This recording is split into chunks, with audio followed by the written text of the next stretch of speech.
Hello दोस्तों, नमस्कार। स्वागत है आपका सोनी एजुकेशन चैनल में। दोस्तों, आज हम पढ़ेंगे आरबीएससी बुक क्लास 6 हमारा राजस्थान का चैप्टर 2। चैप्टर फर्स्ट कंप्लीट करवा दिया गया है। नहीं देखा है तो चैनल पर जाकर देख सकते हैं। अगर आप चैनल पर नए हैं तो चैनल को सब्सक्राइब कर लीजिएगा और ज़्यादा से ज़्यादा शेयर कीजिएगा। दोस्तों, जितनी भी क्लासें हैं 6 से लेकर 10th तक की राजस्थान जीके के जितने भी आपको वीडियो मिलेंगे चैप्टर वाइज मिलेंगे और साथ ही वन लाइनर क्वेश्चन मिलेंगे।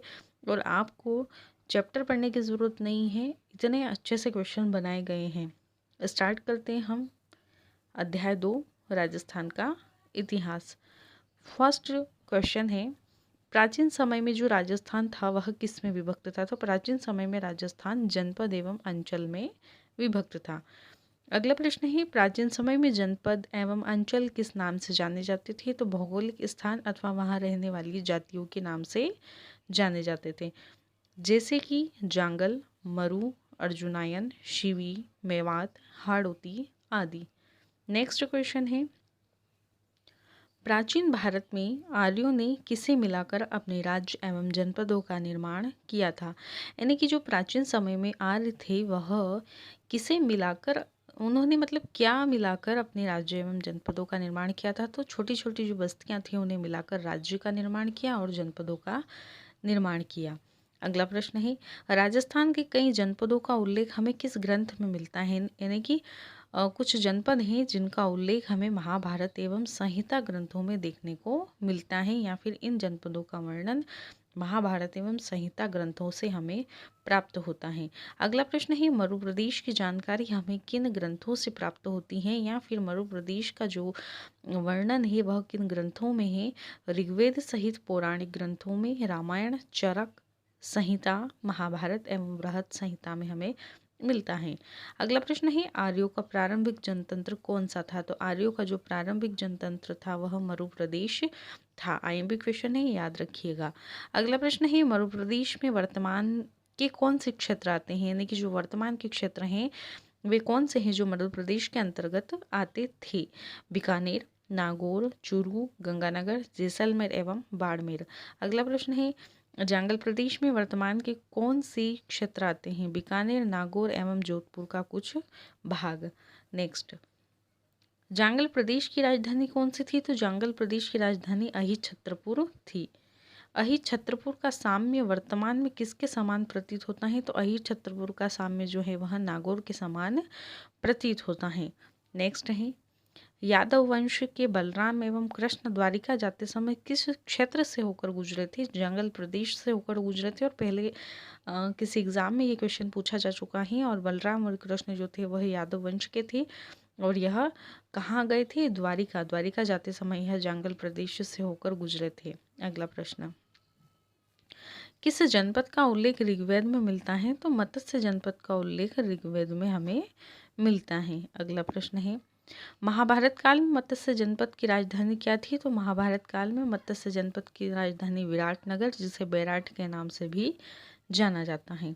अगला प्रश्न, अलवर एवं जयपुर के मध्य कौन सा जनपद स्थित था? तो अलवर एवं जयपुर के मध्य मत्स्य जनपद स्थित था। नेक्स्ट, मत्स्य स्थान का वर्णन किस यात्री के द्वारा किया गया, या फिर किस विदेशी यात्री के द्वारा किया गया था? चीनी यात्री युआन चांग के द्वारा मत्स्य स्थान का वर्णन किया गया था। अगला प्रश्न, राजस्थान के भरतपुर, धौलपुर तथा करौली के अधिकतर भूभाग कौन से क्षेत्र में सम्मिलित थे? शूरसेन जनपद में सम्मिलित थे। अगला प्रश्न है, शूरसेन जनपद की राजधानी क्या थी? तो शूरसेन जनपद की राजधानी मथुरा थी। अगला प्रश्न है, सिकंदर के समय में शूरसेन या शोरसेन का उल्लेख किनके द्वारा किया गया है? यूनानी लेखकों के द्वारा किया गया है। नेक्स्ट है, कौन सी प्रशस्ति में शूरसेन नामक राजवंश की जानकारी प्राप्त होती है? तो बयाना प्रशस्ति में शूरसेन नामक राजवंश की जानकारी हमें प्राप्त होती है। नेक्स्ट है, सिकंदर के आक्रमण के पश्चात अपनी स्वतंत्रता बनाए रखने हेतु राजस्थान की वे कौन सी जातियाँ थी जो राजस्थान में आकर बसी? मालव, शिवी, अर्जुनायन आदि जातियाँ जो थी वह सिकंदर के आक्रमण के पश्चात राजस्थान में आकर बसी और पंजाब और टक से आकर बसी थी। अगला प्रश्न, शिवी जाति ने किन क्षेत्रों में अपना आधिपत्य स्थापित किया था? आधुनिक उदयपुर के पूर्व पश्चिम तथा उत्तर का संभागीय प्रदेश। अगला प्रश्न, शिवी जनपद की राजधानी थी मंजमिका या माध्यमिका? शिवी जनपद की राजधानी थी। माध्यमिका के अवशेष कहाँ से प्राप्त हुए हैं? चित्तौड़ के पास नगरी नामक गांव से। नेक्स्ट है, शिवी जनपद को अन्य किन नामों से जाना जाता है? मेदपाट, मेवाड़ तथा प्रागवाट के नाम से जाना जाता है।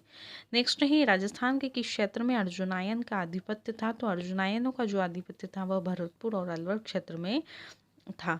नेक्स्ट है, अर्जुनायनों ने किसके साथ मिलकर विदेशी क्षत्रपों को परास्त किया था? मालवों के साथ मिलकर विदेशी क्षत्रपों को परास्त किया था। नेक्स्ट है, मालवों की शक्ति का केंद्र कौन सा था? टोंक जिले में था। मालवों की शक्ति का जो केंद्र था वह टोंक जिले में था। अगला प्रश्न है, मालवों की दिग्विजय का यूप अभिलेख कहाँ स्थित है? नांदसा भीलवाड़ा में स्थित है। किसका? मालवों की दिग्विजय का यूप अभिलेख। योधेय राजस्थान के किस भाग का एक शक्तिशाली गणतंत्रीय कबीला था? तो उत्तरी भाग का गणतंत्रीय कबीला था। नेक्स्ट है, योधेय जनपद के पतन की चर्चा किस ग्रंथ में की गई है? बृहद संहिता में की गई है। प्राचीन शिव जनपद वाले क्षेत्र को किस नाम से जाना जाता है? मेवाड़ नाम से। मेवाड़ क्षेत्र के नाम से जाना जाता है शिवी जनपद क्षेत्र को। वर्तमान समय के कौन से जिले मेवाड़ राज्य के क्षेत्र रहे हैं? उदयपुर, चित्तौड़गढ़, प्रतापगढ़, राजसमंद और भीलवाड़ा। अगला प्रश्न है, 7वीं शताब्दी से आधुनिक राजस्थान के निर्माण तक मेवाड़ क्षेत्र पर किस वंश का राज्य रहा है? गुहिल सिसोदिया वंश का राज्य रहा है। नेक्स्ट है, मेवाड़ की राजधानियों के नाम बताइए जो समय समय पर रही हैं। नागदा, आहड़, कल्याणपुर, चित्तौड़गढ़, कुंभलगढ़, चावंड, उदयपुर आदि। अगला प्रश्न, मेवाड़ क्षेत्र की बोली है? मेवाड़ क्षेत्र की बोली मेवाड़ी है।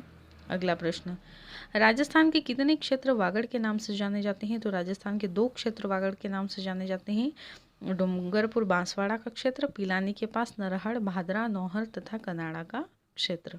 नेक्स्ट, दक्षिण राजस्थान के डूंगरपुर बांसवाड़ा क्षेत्र को क्या कहा गया है? वागट या वागड़ कहा गया है। अगला प्रश्न है, पिलानी के पास नरहड़, भादरा, नौहर तथा कनाड़ा का क्षेत्र किस नाम से जाना जाता है? वागड़ के नाम से जाना जाता है। वागड़ क्षेत्र की बोली है वागड़ी। नेक्स्ट है, प्राचीन मध्य प्रदेश कालांतर में क्या कहलाया था? मारवाड़ कहलाया था। अगला प्रश्न है, मारवाड़ क्षेत्र में गुर्जर प्रतिहारों ने किस क्षेत्र पर शासन किया था? मंडोर जोधपुर में स्थित है, जोधपुर जिले में, वहां पर शासन किया था। बाद में इस क्षेत्र पर राठौर वंश का आधिपत्य हुआ।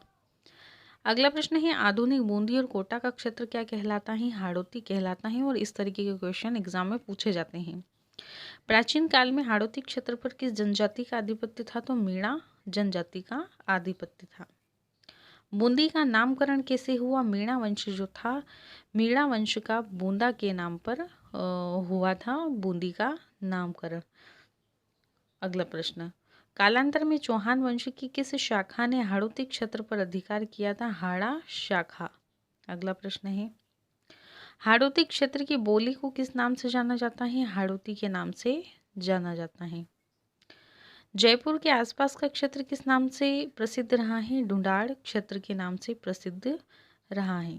अगला प्रश्न है, कछवाहा वंश से पहले ढूंढाड़ क्षेत्र में किसका शासन रहा है? मीणा या और बड़ गुजरों का शासन ढूंढाड़ क्षेत्र में रहा है। अगला प्रश्न है, ढूंढाड़ क्षेत्र की भाषा है ढूंढाड़ी। अलवर भरतपुर का क्षेत्र किस नाम से जाना जाता है? तो मेवात के नाम से जाना जाता है। अलवर भरतपुर का क्षेत्र किस जाति के नाम से जाना जाता है? या फिर कह सकते हैं कि मेवाड़ क्षेत्र किस नाम से जाना जाता है? तो मेव जाति के नाम से जाना जाता है। हो सकता है अलवर भरतपुर क्षेत्र के नाम से प्रश्न पूछ लिया जाए या फिर मेवाड़ क्षेत्र के नाम से प्रश्न पूछ लिया जाए, तो आपको दोनों याद रखना है। मेव जाति का प्रसिद्ध नायक कौन था? हसन खान मेवाती। हसन खान मेवाती किसकी ओर से खानवा के युद्ध में बाबर के विरुद्ध लड़ा था? राणा सांगा की ओर से लड़ा था। हसन खान की मृत्यु किस युद्ध में हुई थी? तो खानवा के युद्ध में हसन खान की मृत्यु हुई थी। अगला प्रश्न है, जैसलमेर को किस नाम से जाना जाता है? माड या वल्ल नाम से जैसलमेर क्षेत्र को जाना जाता है। ये सभी आईएमपी क्वेश्चन हैं।